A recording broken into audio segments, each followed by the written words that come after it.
back to the webinar series for working with children and youth with complex mental health needs. I am Renee Ferguson, and once again, I'm going to be your moderator for this webinar.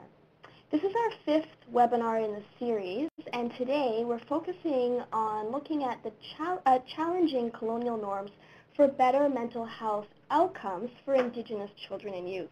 So making the connection between the history of colonialism in Canada and the chronic and complex mental health needs experienced by some children and youth from Indigenous communities in Canada, as well as looking at the strategies that work once the impact of colonialism is considered in understanding these needs. Because again, we have two really amazing presenters with us.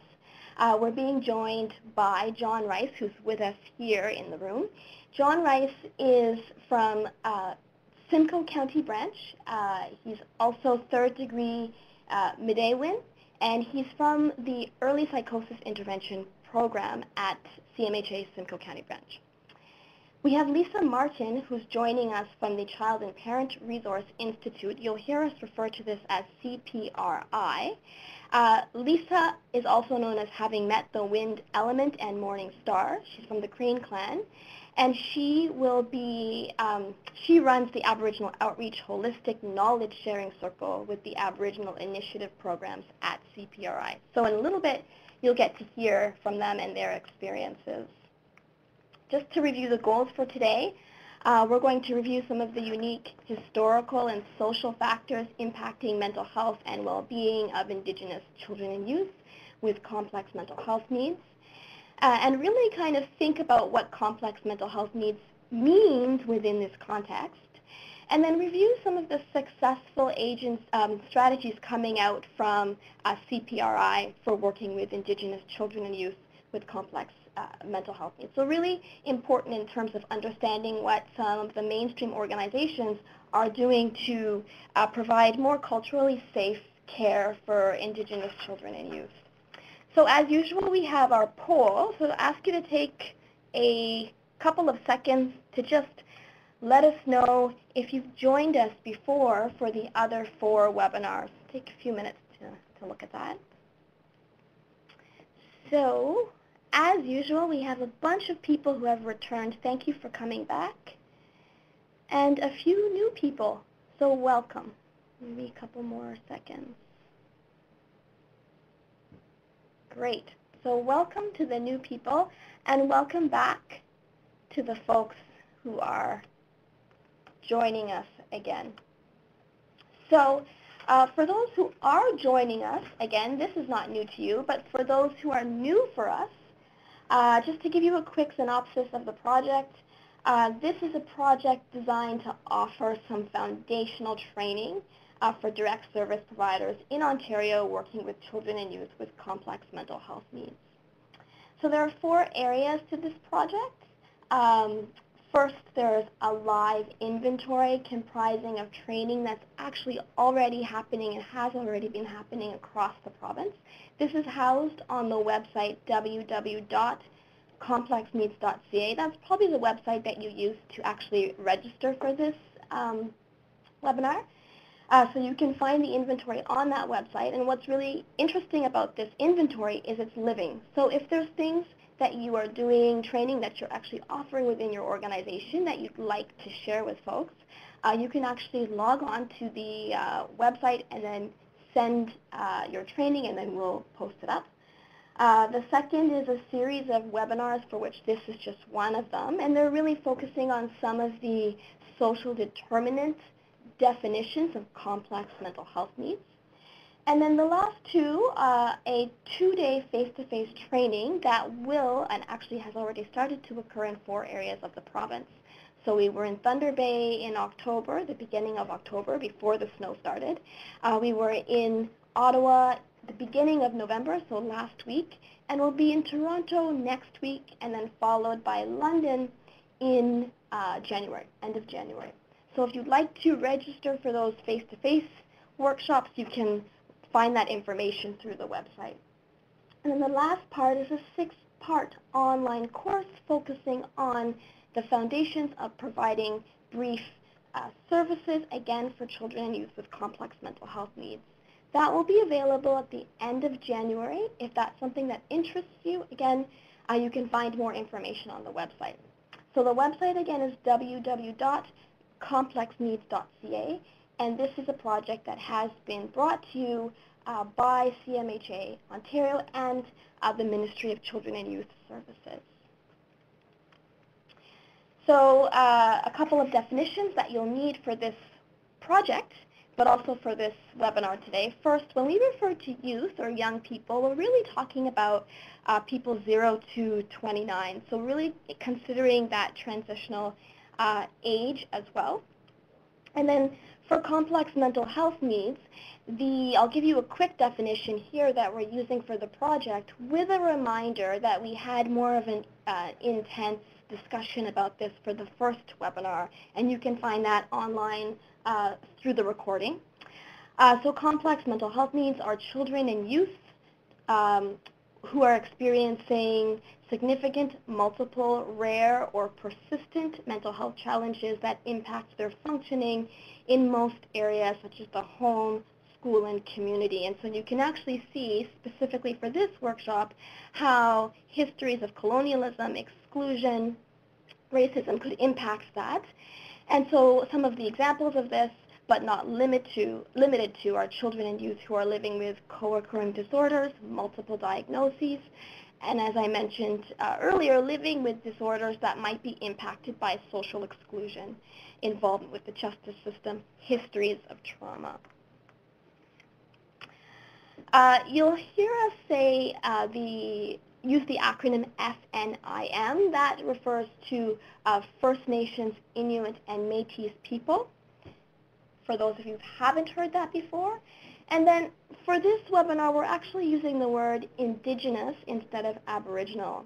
And I have the two definitions that will help to explain why we've decided to use the word Indigenous instead of Aboriginal. So Aboriginal in a Canadian context is a term that's been defined or used within the Constitution and really speaks to the naming of Indigenous people by the Canadian government, whereas Indigenous is a term that can be used to encompass a variety of First Nations peoples and experiences, and can be used in a global context, so a pan-Indigenous sense.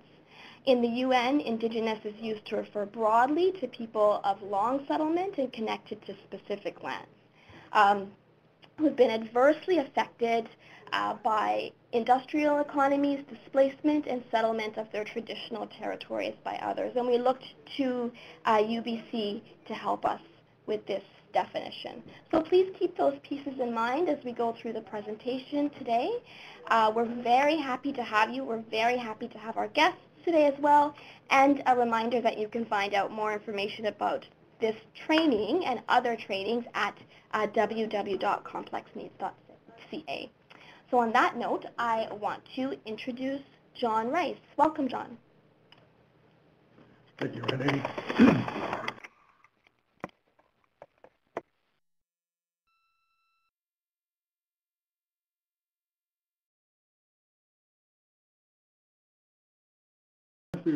Again, reading a few quotations here before I get into talking about the traditional approach to helping the youth in Simcoe County. Ecological, that's our word for young people right after they've passed through puberty. Ecological means the new ones.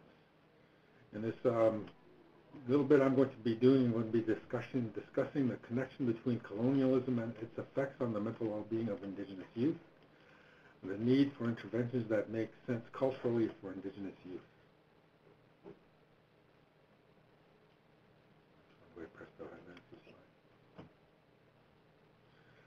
Okay. What is the issue? First Nations, Inuit, and Métis cultures and holistic understandings of the world have much to contribute to the transformation of Canada's mental health system. Our shared history includes many great achievements, yet it is also a history marked by the effects of marginalization and abuse. As such, it has often been difficult for Aboriginal peoples to access appropriate services, pursue higher education, and receive support needed to address their own health care needs. In addition, FNIM communities can face overwhelming poverty, which has created further barriers to adequate health care. Recognizing that these factors contribute to a wide range of mental health problems, the MHCC is partnering with Aboriginal communities across Canada to help overcome the barriers of support and support their vision of improved mental health.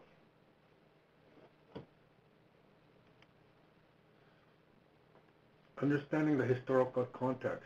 Historical issues such as colonization, assimilation policies, and the legacy of Aboriginal residential schools have all damaged the vital cultural structures and traditions of Aboriginal peoples.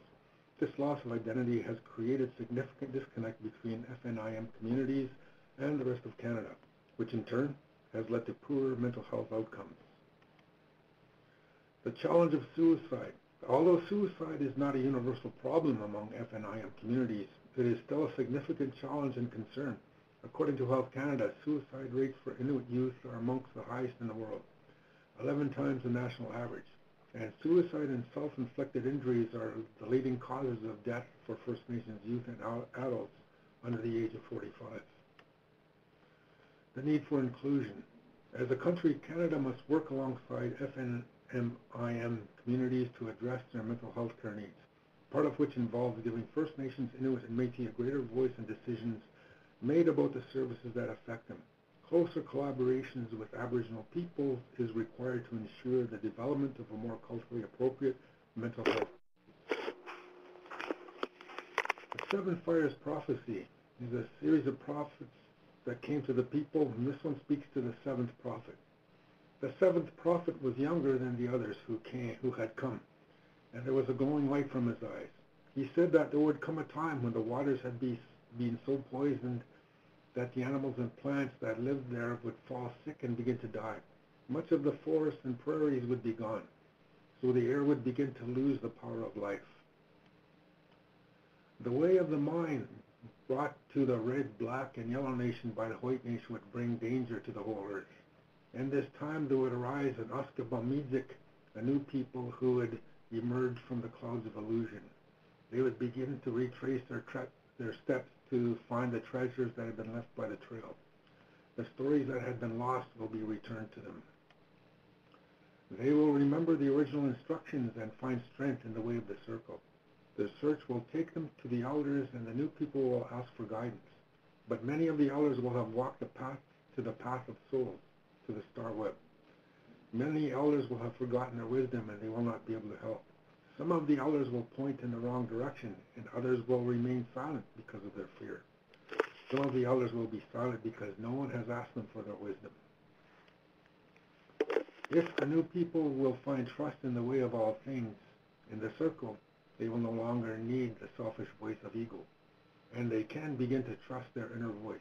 Wisdom will be once again found in the dreams of the night and of the day. The sacred fire will once again be lit. Loud.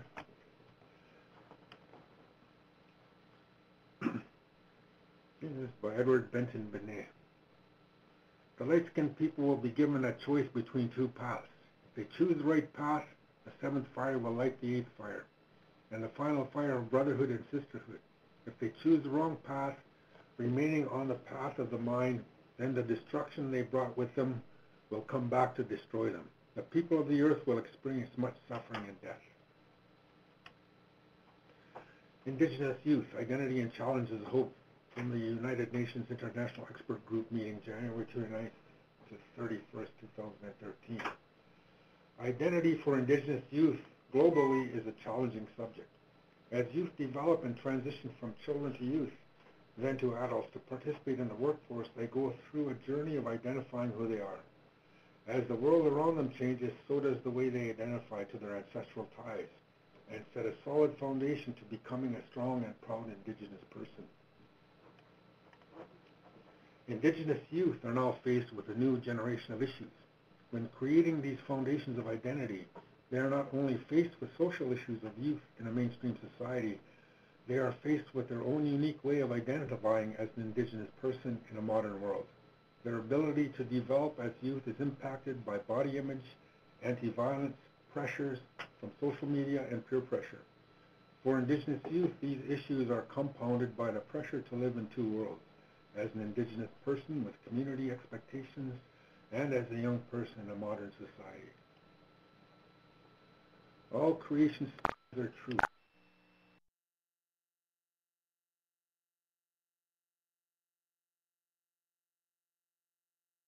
All participants have been muted, but you may unmute your line by pressing *6. All creation stories are true. This is one of the defining principles I work with when I work at Simcoe County EPI program. That the stories and the teachings presented here are used just for the youth to have a sense of what a relationship with another kind of thinking if they've never heard these stories before. And for sure with an Aboriginal youth, we remind them that to hear these teachings, we need to be going to our longhouses, our lodge, and our teepees, and our wigwams. So we're beginning this now with an open mind, we remind them. And generally, in the first part of these teachings, we just do this in the oral tradition. And again, we begin by speaking about the golden time, when everything was good. So these teachings are presented in that way in the beginning. This is one of the demonstrating the creation story. 4 levels above the earth, in the center of that sits the Creator. And we say that all human beings began here in beginning time. The Creator created in his or her wisdom 4 colors of man, 4 colors of the same human being. And his and her understanding that our gift would be intelligence. All the animals were given things like speed, ferocity, fangs, claws. Human beings, we were left with intelligence. And much of what we learn in our teachings and in our culture aren't necessarily to teach or to give us intelligence or to test our intelligence, but maybe to identify to us that we're intelligent beings. So the original creation story of the 4 colors is that there were 4 brothers, that the Creator created the white brother, and he left the Creator this way. And the Creator saw the way he moved. The Creator gave an understanding that his gift was movement, that he could understand like how to get from here to there. The second brother created was the black brother, and he left the Creator, but he walked a little bit slower because he looked at everything as he moved. The Creator saw in that action a demonstration that the black brother took things within his eyes, and using his intelligence, he could formulate things into thought and action through what he saw as he moved through this creation. The third brother, the other one he created, he left the Creator a little bit slower, almost in the sense he knew where his footsteps were going to be in this creation and in his walk. So the Creator understood that in him there was the understanding of time, that he could create something that would be finished generations in the future. And then we say the last brother, the red one, when he was created, they say that he didn't come into this creation, he grabbed the Creator by the leg, that there was something in what he saw for him in this existence that made him fearful. So the Creator, identifying that action, knew that the red brother had the gift of intuition, the gift of knowing knowledge without understanding how he came by that knowledge. So the Creator gave him a directive, basically asking the red brother to look after everything that he had created. It was then when he heard that the red brother left the Creator and came into this reality, into this realm. So those were the 4, and we were reminded that in our lifetimes, even though there are 4 separate colors, each one of those gifts, we're trying to use them every day in our life. The gift of movement, the gift of intelligence, the gift of time, and the gift of intuition. As a human being, we can learn to be a balanced individual by placing those gifts every day into our lives. So I'm studying, my life study is in the Anishinaabe teaching we call Mikans, which means the little roads. Our understanding of life is that there is a life path, that we travel through this life, and each time there are physiological changes. Puberty, when we stop growing tall, and there are hormonal changes that happen inside of us as we move through our life, right up until the end where our hair turns pure white. Each one of these physiological changes creates a perceptive change in our thinking, so our thinking changes. The only consistent thing we seem to understand is that the spirit is the consistent aspect of our being. So in fact, in the Anishinaabe people, we say we are spirit beings in physical form. as we journey through this life. We came here from the spirit world, and we enter a physical realm in a physical sense. So this is the Mikan's teaching as it's drawn out in full.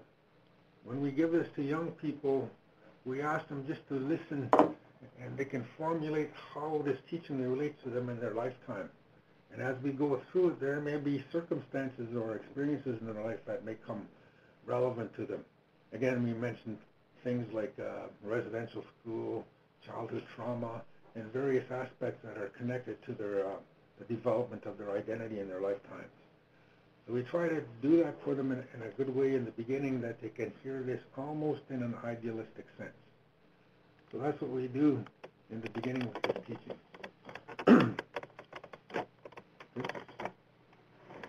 So the first part of this teaching, we understand that in the beginning the Creator created human beings to be perfect. His or her first creation of human beings, we were physically immortal. And something happened to us that the Creator saw. There came an illness inside of us that the Creator saw. So the Creator changed this life to us. And she or he created what we call Mikans, the little roads. Or nowadays you'll hear that spoken of as the 7 stages of life teaching. The teacher gave us within this one big life, 7 little lives that we would travel through as we journey through life.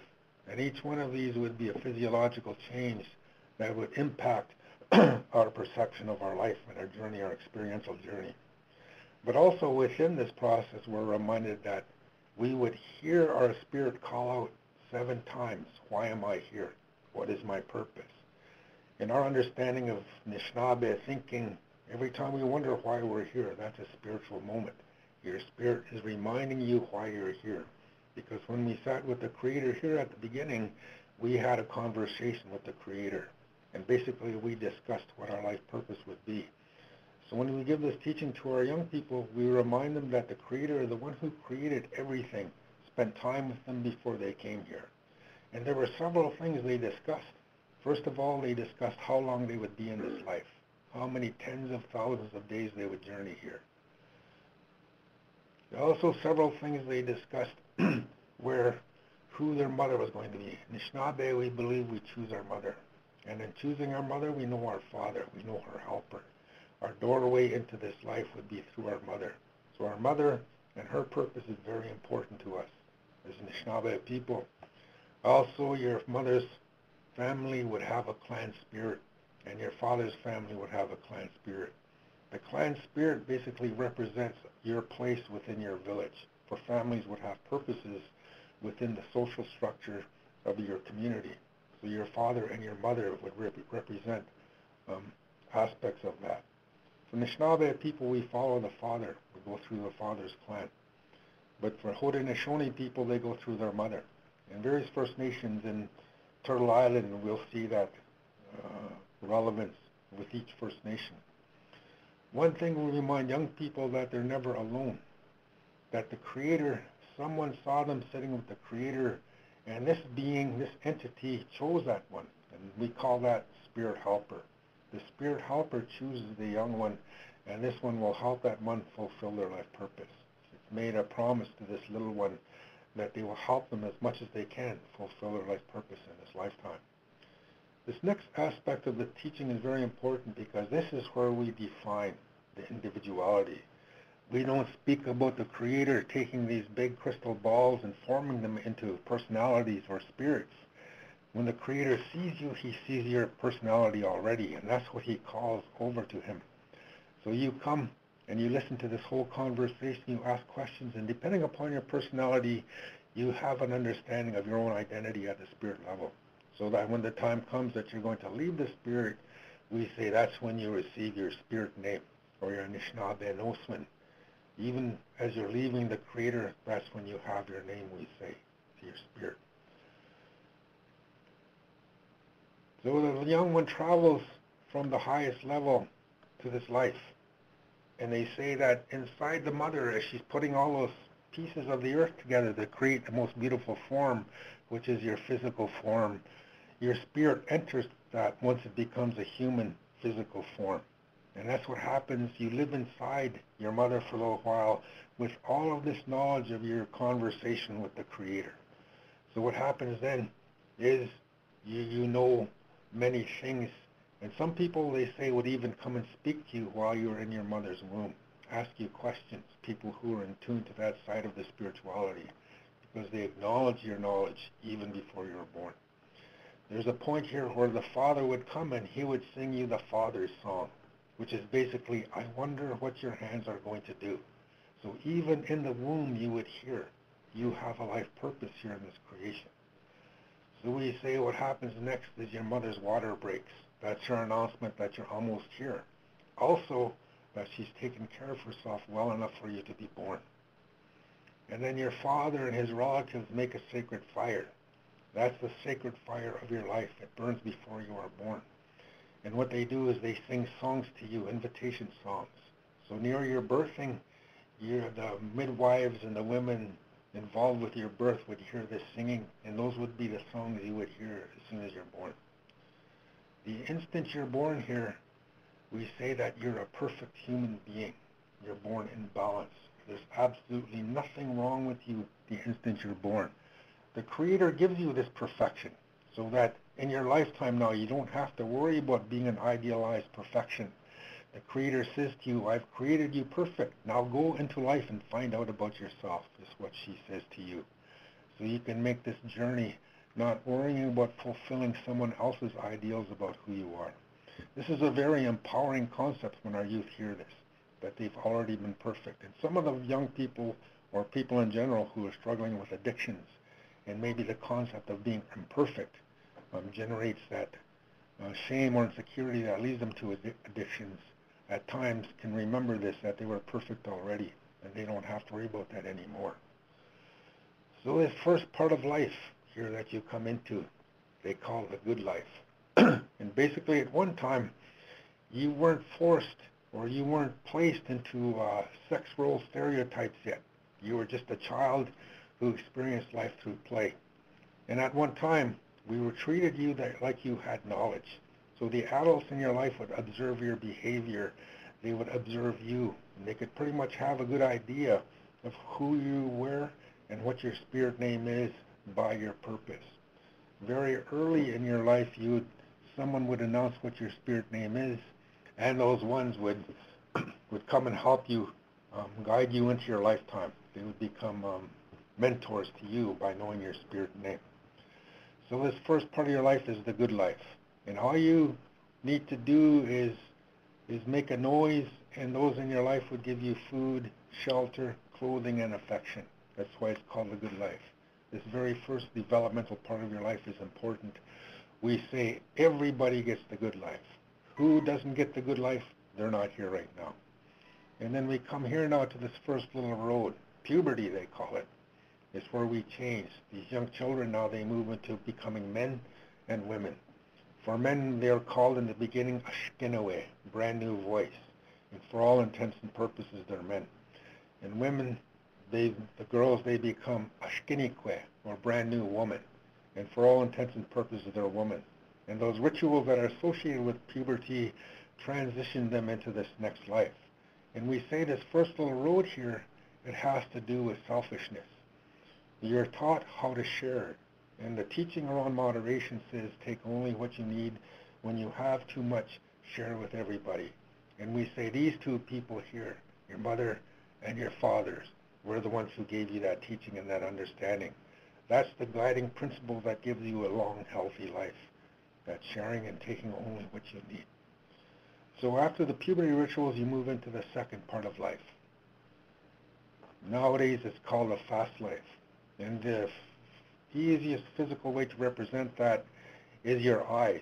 When you're a small child, your eyes are at a certain level. And by the time you're 18 or 19, your eyesight might be a foot, maybe even 2 feet higher than it was when you were at puberty.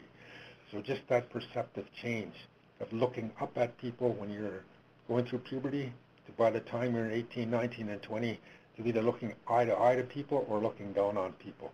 That changes your perspective in life so fast, we call this the fast life. And this is the most experiential part of your life. You're encouraged just to experience life. And we understand now this is your gift here at this time, intelligence.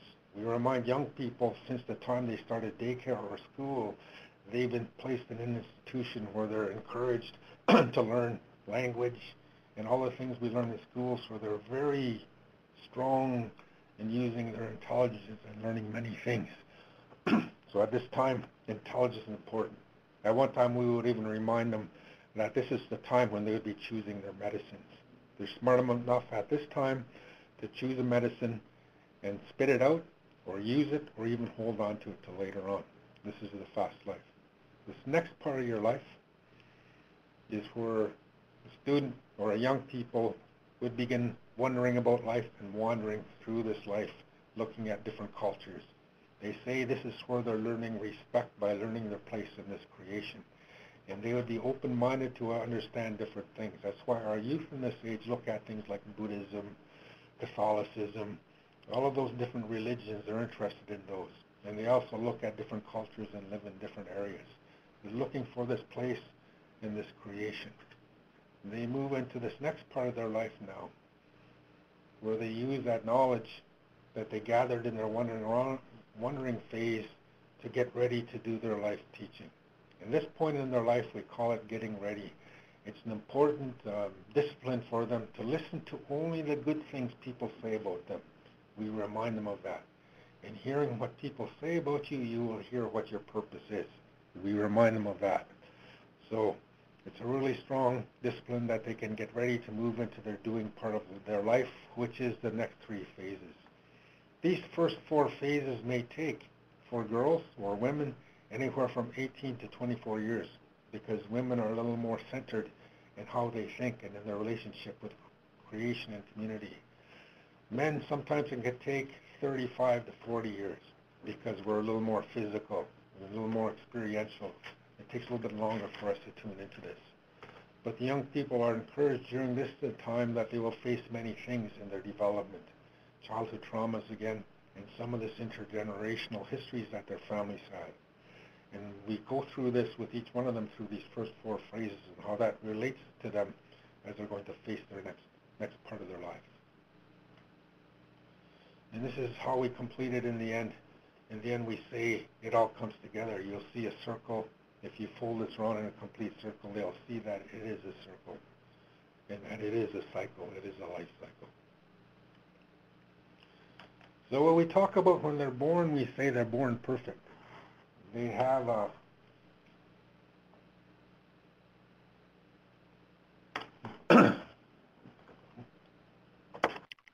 okay, I'll use the phone. I guess I'm talking too low. Sorry. We talk about in the beginning what happens to them is they're born pure and perfect. We say their spirit is pure. It's shining and it shines out. They're natural beings. As they begin their lifetime, what happens to them is we say mud gets thrown on their spirit. We remind them that there is no way an individual can throw mud on their own spirit, because the motivation of the spirit is kindness and goodness. We also remind them that it's an immortal spirit. So what happens to them as they enter these modern institutions, we say someone throws mud on them. We talk about when they enter school and they're asked to sit still and speak only when spoken to, that mud gets thrown on their spirit. Because they're natural at that age, they can shake it off. They run, laugh, play, and cry, and they can let that fall away. Little boys, though, they're convinced that men don't cry. Real men don't cry. So what happens then, what happens to those little boys, not only is mud thrown on their spirit, but one of the ways of removing that mud is removed from their being. And it's a really hard time later on in life when they need to understand cleansing their spirit and removing this mud and becoming strong and healthy again. So this process of having mud thrown on their spirit is something that happens as we begin in this modern time, our journey through the institutions that are here in this modern time. The natural way of being, using your emotions, crying, laughing, playing, and within our culture, certain conventions that we use, smudging, sweat lodge, fasting, knowing your clan, knowing your spirit name. These are ways that we can use to remove the mud from our spirit so that it doesn't collect over time and become a crust that prevents our spirits from shining out. So briefly, these are some of the modern things that create that mud around our spirit. For the first one, institutionalized birthing. In the hospital, the little baby can't hear those songs as he's being born. The midwives in this modern time usually aren't included in that process. So being held by a woman early on in your birth sometimes doesn't happen right away. Also, again, we talk about when the doctor slaps you to make you cry. That's not the natural way that it would have happened at one time. Again, early institutionalized daycare is another one. Those first that you will take, your first steps, your first words, sometimes those happen in daycare away from your parents. Those they would place on those young spirits. Institutionalized education does the same thing, where you're focused and a lot of your potential is narrowed down into what we call a career or a singular life purpose. Many of our life purposes are interconnected and are in many ways many different things. The 5 natural purposes we talk about are leadership, teaching, healing, protecting, and scout. Those sometimes are interconnected in a person's life purpose. Again, religion, birth to death and afterlife, those beliefs are sometimes thrown out on a person's spirit. The concept of suffering after death is a foreign concept to Aboriginal people. And now the nuclear family, mother and father and the children, is another way that disrupts the spirits, because at one time children were surrounded by aunties, uncles, grandparents, and many cousins. This was a way that our people maintained their health.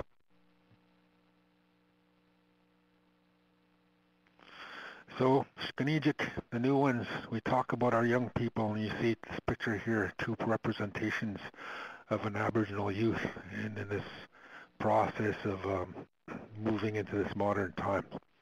We generally find in working with our clients, both Aboriginal and non-Aboriginal, that when they come to understand identity and purpose, it gives them a better understanding of who they are, where they're going, and generally it helps with helps them focus on good life. So let's say miigwech for listening. That's very quickly a lot of ideas and several teachings. Say miigwech to listening to me, and I'll turn it over to our next speaker. Oh. Okay, thank you so much, John. That actually leads us perfectly into Lisa Martin from CPRI. Lisa, are you ready? I think I am. Okay, great. It's all yours. Okay, miigwech, John, those were great words and awesome teachings that you were able to share with us. I think in my discussion I'm hoping to build on what John had shared with everyone, and it would be my hope that participants would be able to have a basic understanding of kind of what it's like to walk in 2 worlds, and some information about the types of service delivery offering a holistic approach. It's important to kind of know what the components are that can be involved, and hopefully in sharing some of this will help people to gain an understanding of how to blend those worldview approaches into your own practice or into your organizational culture. So if we were to begin with sharing information about worldviews or paradigms between an Indigenous culture and a mainstream culture, it would be important to know that in an Indigenous worldview, everything is circular, so there's no beginning, middle, or an end. The state of learning and evolving is always fluid, times constant. So in the past, it was important to share our teachings and our knowledge and ensure that that continued to happen, but it was done through the process of kind of concealing ceremonies in our practices. Because we are an oral society, our language is made up of 80% action words and 20% nouns. And that's a big difference from mainstream culture, where everything is linear. There is a beginning, a middle, and an end, and it's timelined, and it's really focused. So often we relate to things in a mainstream cultural worldview as a pendulum swing, and so it flows to the left, and then it flows to the right, and then it comes to settle again in the middle. And whereas in an Indigenous society, everything is circular. And in saying this, the intention is to be able to begin to gain an understanding of the approaches from which you can view things through a different lens. So what does it mean to kind of walk in two worlds? So many FNIM people learn how to bridge and integrate lifestyle practices, navigating between the Indigenous paradigm and that of mainstream society. So without strengthening in these areas, it can affect how a person sees themselves and their self-esteem and identity.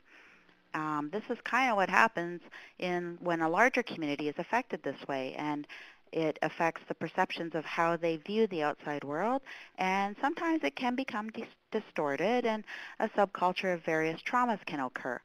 So many people are caught between the two worlds and have to learn how to function interchangeably with each as an Indigenous person. Some of the areas that strengthen an understanding of who the child or youth or family are would be to explore situations such as self-identity. Do they know their own history, the teachings and the language? Where did they originate from? Do they live urban, rural, on the First Nation? Are they remote? What are their relationships like from the time of birth with the family, community, nation, society? And also the relationship with the government, because that's something that many Indigenous people also have, is a relationship with the federal and provincial governments as they're seeking services. So it's important to know the various experiences with oppression and marginalization that have occurred for individuals as well. Part of the modern day cultural reality is the view that primary and secondary level of services, for example, can be different. People in FNIM cultures recognize there has to be a balance inside of everyone. There's nurturance that has to come in the form of spiritual, mental, physical, and emotional capabilities in order for people to move about and function day to day in an optimal way. Many people view mainstream services as a secondary level of service and thereby will engage with traditional supports, healers, and medicines as their first point of contact. So in recognizing there needed to be a shift in philosophy, spirit can often be left out in mainstream assessment processes, and approaches such as the use of holistic healing in a native culture is very much an integration with one's surroundings, both tangible and intangible. And mainstream society is building an acceptance of this way of life as a necessary means of service that FNIM people are seeking. Utilizing connection holistically, such as ceremonies, readings, quantum healing methodologies, and we build in and look for opportunities to connect the two worldviews. Part of my role here at CPRI is to work within the Indigenous initiatives and develop, design programs, but I also work on a frontline basis offering consultation for outpatient and inpatient services here.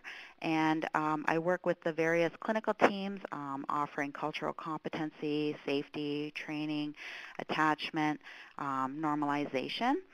And I also schedule therapeutic appointments. I work with our community partners to integrate traditional services. And we also utilize our systems here at CPRI to identify, how many people are coming through our doors and are they benefiting from this kind of service? I work to participate in the diversity committee, and I look for opportunities to enhance our our organizational culture from a cultural perspective. So some of the services that we offer here at CPRI, and I'm a little bit then here are just to incorporate, my role's a little bit different. I work with all of the various clinics and areas here at CPRI. And we also offer intensive residential treatment. And so that means that sometimes children come and they stay here at CPRI within one of our residential programs. And I work with then those various units around normalization and integration of holistic practices. In keeping with my role as the Indigenous social worker here. Part of that is to introduce a organizational culture that embraces services holistically, physically, spiritually, mentally, emotionally. And we look at incorporating Western therapeutic practice with traditional methods.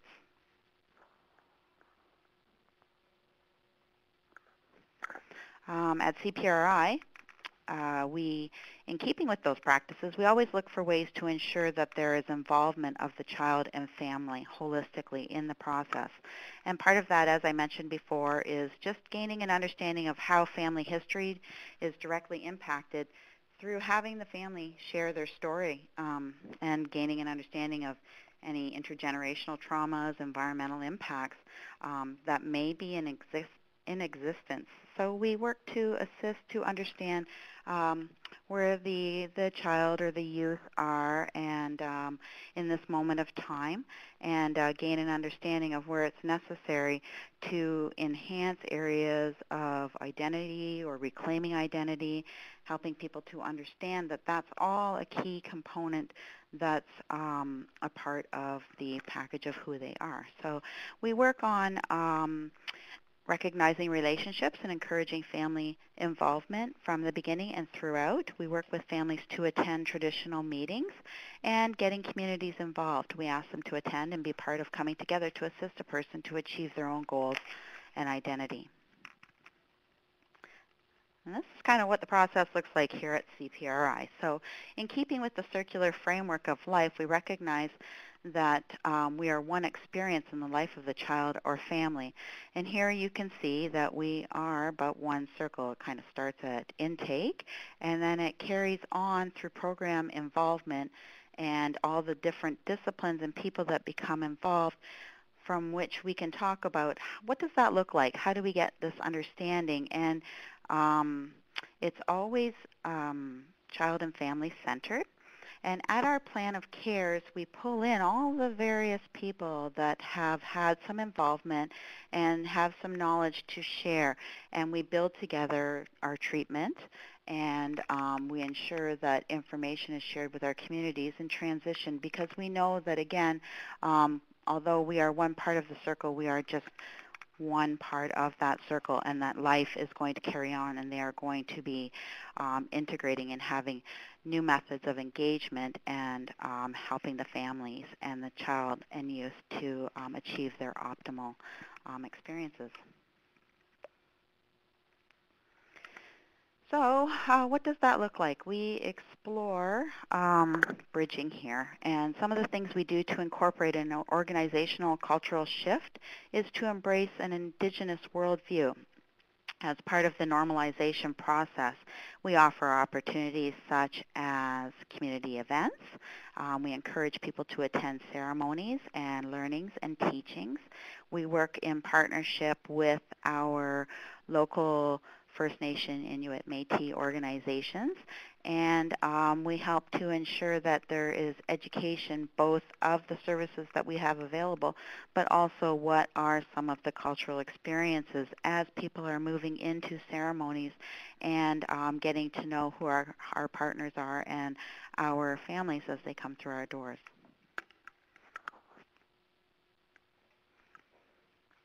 One of the areas that CPRI is currently doing is that we are working in partnership with a organization called SOHAC, which is short for Southwestern Ontario Aboriginal Health Access Centre.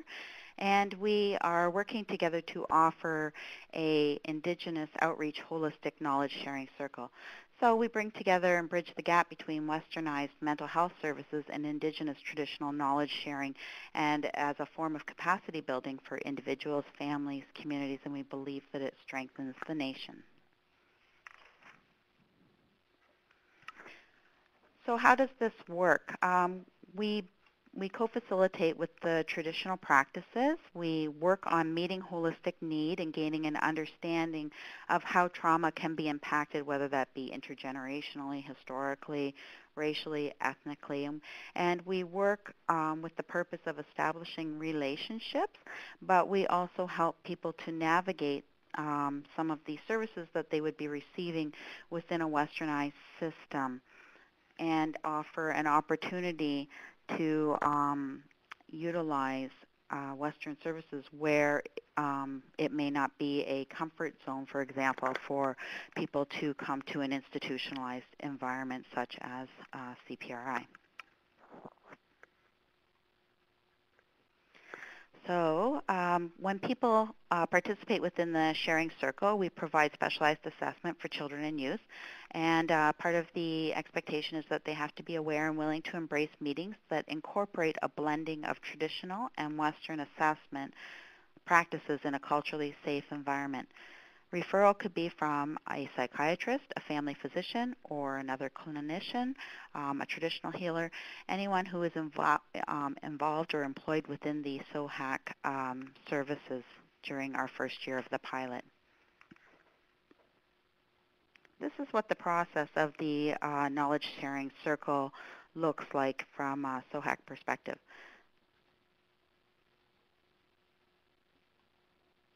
So we have the client here who then a referral is put forward for a service within the knowledge sharing circle. They engage and conduct a screening process and sharing of information. And then we work with the traditional healers and the traditional facilitator who conducts an opening ceremony, just preparations for the family and the child to be able to receive all of our supports.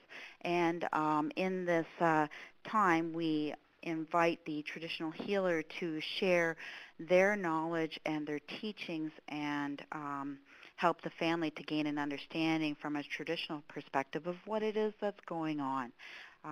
Our next time that we come together is to engage and incorporate a westernized practice, and we utilize our social worker and our psychiatrist to develop an understanding from a westernized mainstream assessment point of view. The third and final time that we come together with the families, we begin initially with a formulation process in which the various disciplines and including our traditional healers can offer an opportunity for us to all come together and talk amongst ourselves about what it is that's happening, what our recommendations would be going forward, and how are we going to present or share that information. We then call the child and family in and we offer our feedback, and if there's a diagnosis present, then we do so as well. From there, we move into what we call our closing ceremony, and that's just preparation for the next step for the child and family to gain an understanding of what it is that we talked about. We invite any questions. We incorporate, any opportunity for them to share any further information, and we explore about what's that next step in the process going to be going forward. So letting them know that they'll have the chance to connect with the traditional facilitator, and they'll review the recommendations, and they'll talk about what makes sense now and how to proceed ahead. So tomorrow, actually, we're going to be getting together and we're going to be reviewing how did the pilot go in the first year. And, we'll talk a little bit about the clients that we had to date. We are going to be rolling out a satisfaction survey. We are going to dialogue about the program's successes and barriers. And we are going to spend our afternoon in a sweat lodge and preparing us for our next year in our journey. We offer this, I guess I should say too, we offer this, we're going to explore whether or not to incorporate other disciplines and other people into the circle. We always invite in whatever traditional healers are already involved and whatever services could be beneficial. And SOHAC has a variety of locations that they service within the Southwest region. So I believe they have 5 areas that they operate out of, and one of our newer ways of engaging is to have the traditional healer on site with the child and family, but we've even incorporated the technology of video conferencing to allow for services where transportation might be an issue, such as our snowy day that we have here in London today. So In the next area, we're going to talk about trauma and how it can present itself in methods for engagement. At CPRI, we utilize the sanctuary model. It's a trauma-informed framework of care.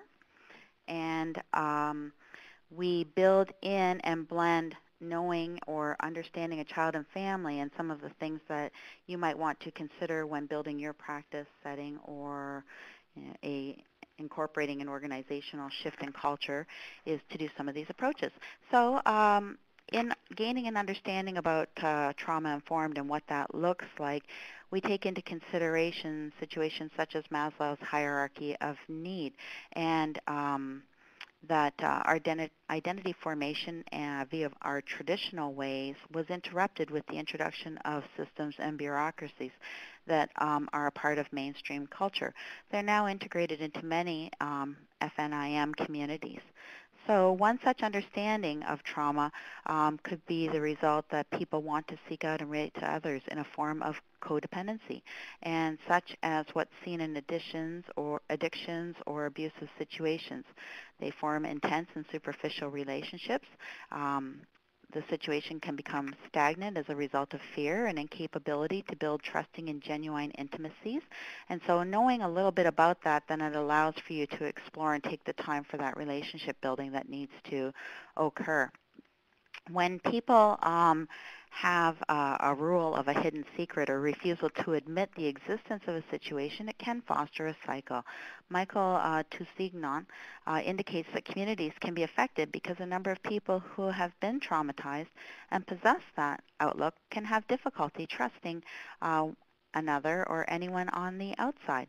So such an outlook nurtures paradoxically an anti-dependent attitude or a fear to rely on others, and incorporates a view that can result in thoughts of being betrayed later on and nervousness to want to share information. So, so it's just one more thing to have to be aware of. It's important to know how devaluing of a culture can occur and what it does to identity formation.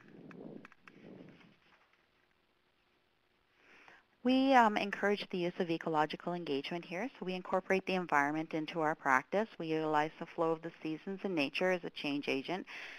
We observe the elements in the environment, and we incorporate other tools such as songs, drumming, pan flutes to help with connectedness and in the form of a ecological therapy. In narrative practice, we focus on strengthening autonomy and enabling the individual. It's honoring of the fact that FNIM people are an oral society, and in doing this, we help to shape and build some structure and fluidity. We integrate situations holistically, and we help people to understand their storylines, how they connect to past, present, and future. In motivational engagement, we utilize an approach style that allows for collaborative conversations.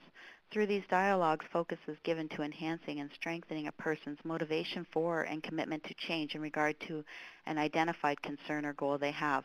Support is given to create an atmosphere of acceptance and compassion as the person explores their own reasons for change. Our programs in areas of service utilize a multidisciplinary teamwork approach. In many respects, thereby, we allow for integrative blending of clinical evaluation to strengthen and support recommendations in the understanding of a child and youth's particular needs. Clinical assessment may include various interviewing methods of engagement and diagnostic scales where applicable. Information is obtained through personal interview and observation, input from others, professionals involved, and the reading of reports. Building into cultural aspects to strengthen and normalize FNIM engagement approaches, we call upon the various traditional healers and services that are open to the child and family. In a traditional healing setting, the traditional healer dialogues with the child and family to understand what is the information that they are seeking at this time. The healer is consulting with the spirit ancestors, and they're seeking direction and guidance. Information is then relayed through storytelling, and so that a person can attribute how it might relate to them and gain a sense of understanding without having any finger pointing or assigning of blame to occur. So ceremonial practice can occur during this time as well. Some of the FNIM exploration tools that are available are and that are, I think, some of them still in the processes of being further developed, but make a lot of sense, at least to me, would be, for example, the stages of life and how it relates to passage from infancy to an elder. Gaining an understanding relationally and worldview, how someone is impacted in all of those holistic realms, mentally, spiritually, emotionally, and physically. In the Native Self-Actualization Assessment Placement Tool, they recognize and allow that within FNIM, individuals, communities, nations, people are very diverse in their own experiences, but also in their ways of being, and that this can include anything from an individual within a family setting and outward, and it can range from somebody who is very contemporary in their lifestyle to someone who is very traditional in how they engage and go about day to day. And sometimes people are a little bit of a sprinkling of everything or somewhere in between. In creating a cultural normalization as a best practice approach, and blending together traditional indigeology and mainstream assessment, it's looking at the fact that traditional methodologies are a primary form of practice for many people, and that they will seek out that service. So helping people to know, what does that process look like, and how does that fit then within our mainstream assessment approaches. So that's kind of something that we look at. How do we strengthen children and their families structurally and help to enhance attachment and identity formation? We incorporate the use of various resources that are out there, and we integrate as much of the Anishinaabe methods of way of life into our treatment recommendations, while ensuring that our services are child and family oriented, they're community-based and spiritually based, and we help with that bridging and connecting to alternative networks as they're available. Part of our formulation process, and this is what we utilize within our pilot outreach program, is that we encourage and we engage that all the sources of recommendation have equal importance and prevalence, and in keeping with a clan system that everyone is equal, no one is higher, no one is lower, and that we are all there for the same purpose of enhancing that child or youth and helping them to strengthen themselves holistically. In our package, we acknowledge then that it's an integrated report process that we use, and that we have various disciplines, and so we state who the disciplines are that are going to be involved. In the box with the purple picture frame, I can't get my arrow to cooperate with me and move, so I'm just going to explain it. But in the purple box there that we have the 4 areas: spiritually, mentally, physically, emotionally. And on the outside corners, you will see that there are a number of different aspects, such as traditional ways, nutrition. It could be engaging with counselors, talking about our life story. So we talk about some of our recommendations as we're formulating and where they fit into each of those areas. We explore the roots of an individual and how they are doing, how is their family, how is their community. And then from there, we identify what the strengths are and any recommendations that we have, and we fit it into the various areas. And then this formulation document is reviewed one more time by everyone that contributed to it, and then we all sign off on it. Families have the opportunity to share this information then with their agencies that they have involved, and it helps to strengthen their plans going forward. So moving forward, we are talking about this as a paradigm choice, and it's a form of capacity building. It can be seen as well as creating an organizational culture, and within all of that, we continue to promote opportunities for education. We look at developing partnerships for mentorship programs, and we look at creating neutral space for everyone who is involved. We look at our First Nation policies. We are trying to work towards developing best practice models of services that can be shared, and as well as learning opportunities through our students or volunteer placements that we offer here in our teaching facilities. And we are working towards developing and fostering a cultural normalization here at CPRI. Some of the, or a couple of the resources that can be useful, I just wanted to throw a couple out there. One is Anishinaabe Health in Toronto. They offer pamphlets that explain ceremonies and traditional services and what you can expect when you are engaging and encouraging or even working with families who want to receive those services. And so some of that can be helpful for staff to be aware going forward, but also it can be helpful for families who are new and want to explore their cultural history and identity. Another support that's out there is Canada 211 directory, and it's a web-based tool that can be used to see what services are out there in the various areas. And in closing, I just have a couple of pages there that I offer where I obtain some of my references for today's talk. So that's it for me. Miigwech. Thank you very much, Lisa. That was really informative. We are I'm going to open up the question period now. We're a little bit after the time that we had promised, but we have 15 minutes left for questions. So folks, you should see in front of you a question box, the same one that we were using a bit earlier. You can feel free to put your questions in. I'm going to give you a couple of minutes. I see people are writing to formulate them, and then we can ask Lisa and John to help us answer some of those questions. See multiple people typing. Just see who will ask the first question.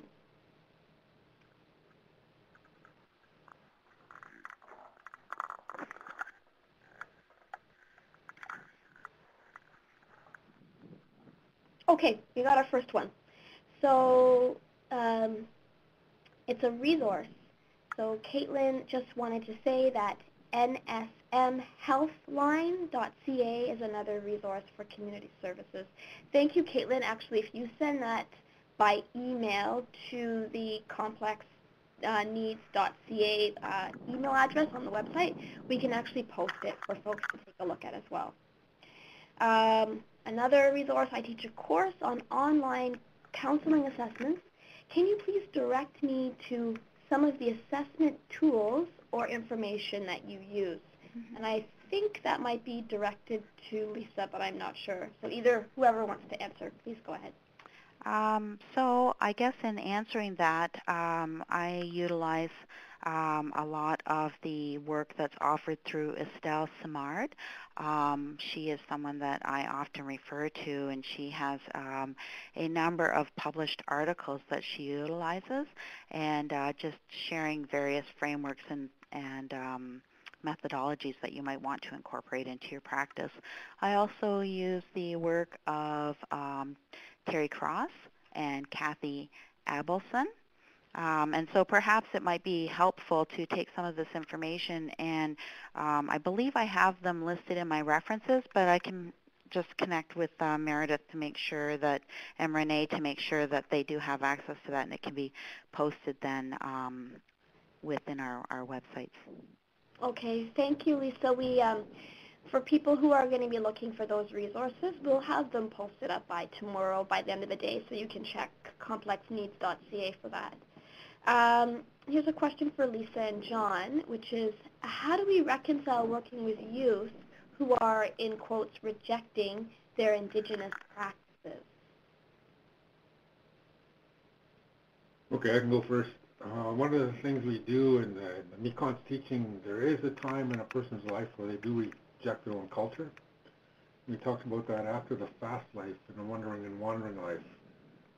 that's generally a phase where we reject how we were raised, and there's a general invitation there to go out, seek out other cultures and other ways of being.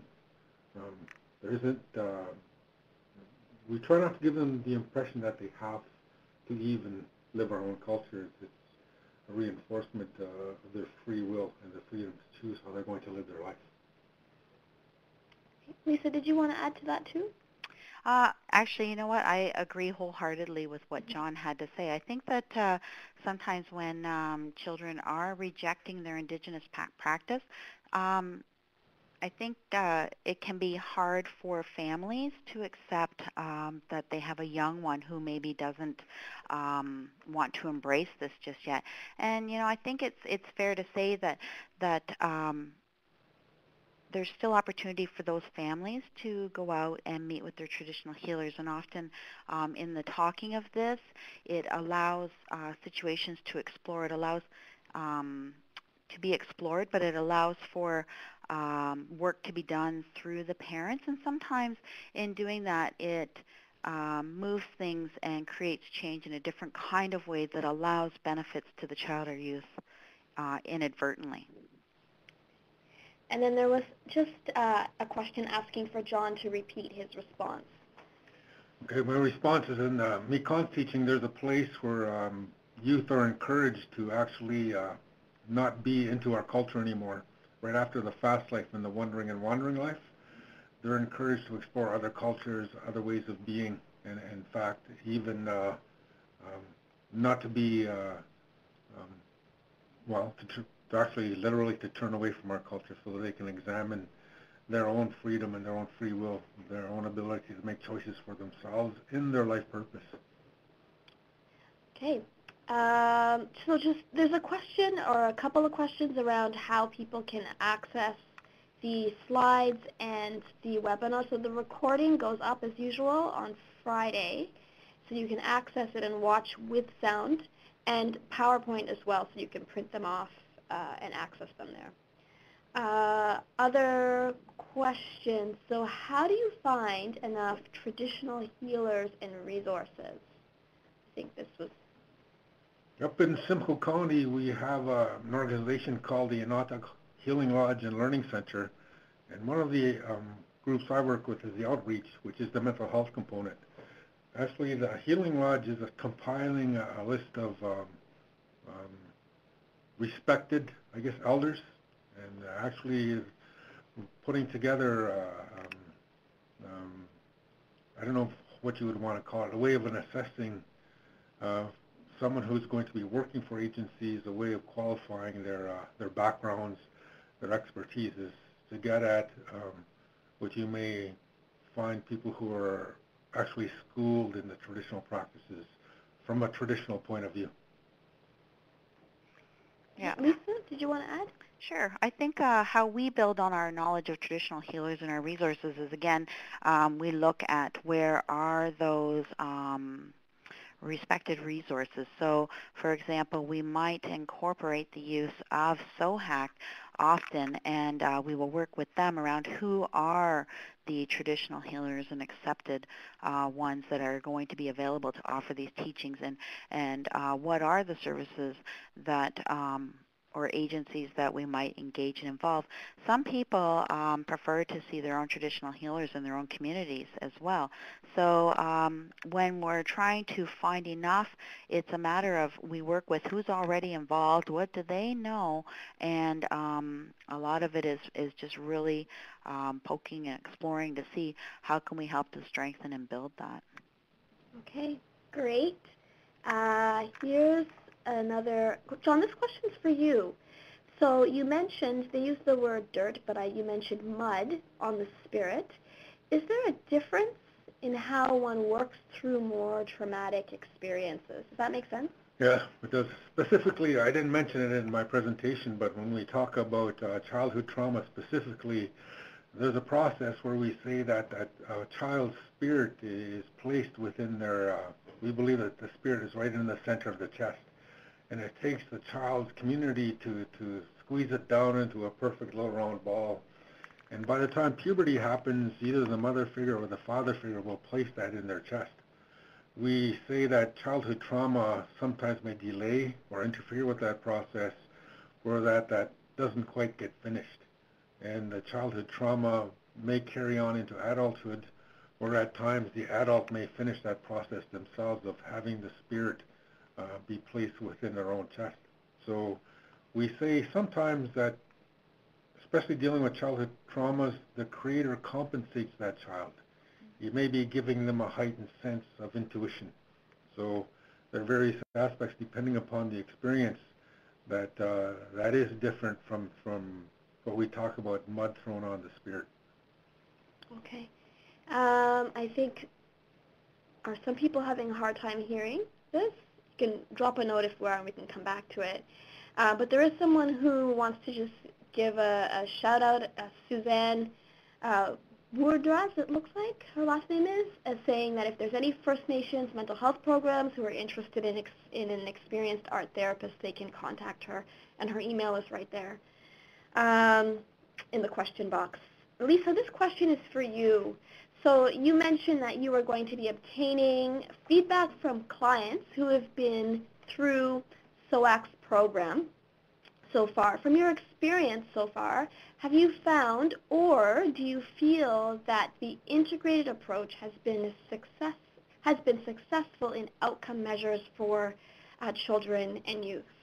Mm-hmm. Actually, I think I have the opinion that I believe that it has been helpful. Certainly the feedback that we are receiving verbally has been to acknowledge that, wow, something like this has been just so great. It helps us to gain an understanding and helps us to further our connectedness within our own communities, but who we are as a people. And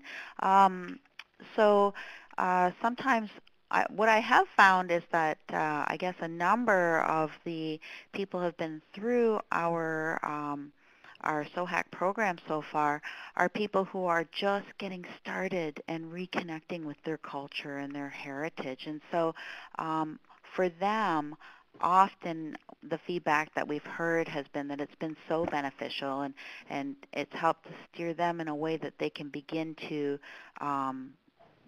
gain their approaches.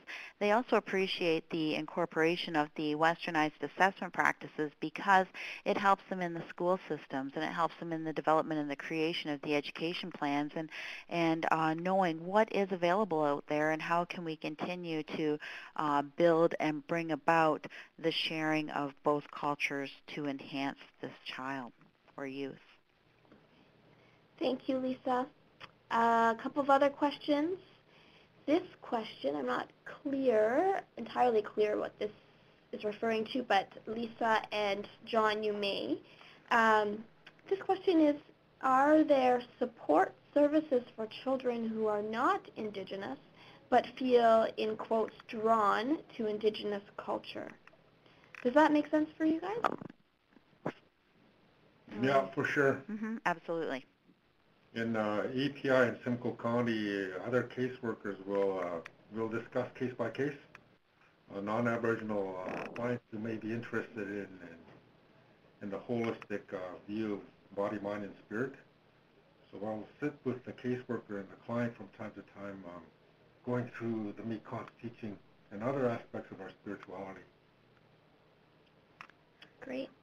Yeah, and I would say that's exactly what we do down here as well. And in situations like that where we have children who are receiving services at CPRI, part of my role is to help them to get connected at SOHAC, and SOHAC healers and resident elders can meet with that child to explore and talk a little bit about what is it that really resonates for you, and help to see if there are ways that that this can be built or not. In some situations, the child has come through and went, yeah, okay, that's pretty cool.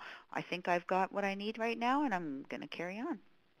Okay. Thanks, people. That's actually an interesting question, given that there are probably numerous young people who are coming from communities that aren't Indigenous to Canada, but still have some similarities, so may have a connection there as well.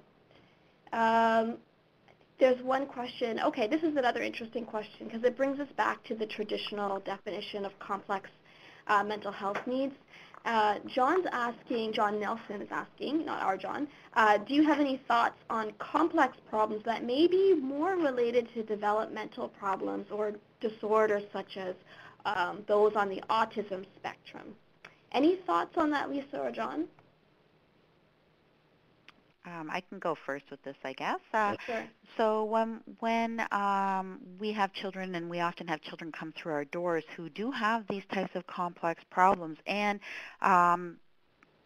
various disorders, as John identified. And so when we meet with the traditional healers, part of what happens is we share where we are coming from a mainstream perspective, and what is some of that background of information. The belief being, though, the traditional healer already knows this anyways, but it just kind of strengthens it a little bit. And often they can identify and integrate their thoughts and recommendations or suggestions that can be built or incorporated into our various recommendations that we have here. So, for example, sometimes I guess it can be viewed as even kind of the most simple answers, but yet for that child, for whatever reason, it really works and it resonates for them. John, did you want to add to that? I'm just going to get you to pick up the phone so we can. We're working with a phone system. Okay, from an Aboriginal perspective, we talk about the holistic process, body, mind, and spirit. There's actually a fourth process that deals with the communication that happens between the first three parts, body, mind, and spirit, that we refer to when we're doing intensive counseling with individuals. And those sometimes will address those complex developmental issues. And then there are also prophecy stories, the shining ones, places where understandings that there would be a return of certain kinds of individuals to this world, that we would relate stories to those ones, that they would again give them a sense of identity and maybe even empowerment. Mm-hmm. Yeah. Okay. So I just want to see, is there anyone who wants the very last question? To see if there's anyone who's going to type anything. Okay. I think it doesn't look like folks are typing. Yeah. Elizabeth is typing, so we'll give Elizabeth. Deborah's typing. NTA's typing. We'll give them a few seconds to get their questions together. And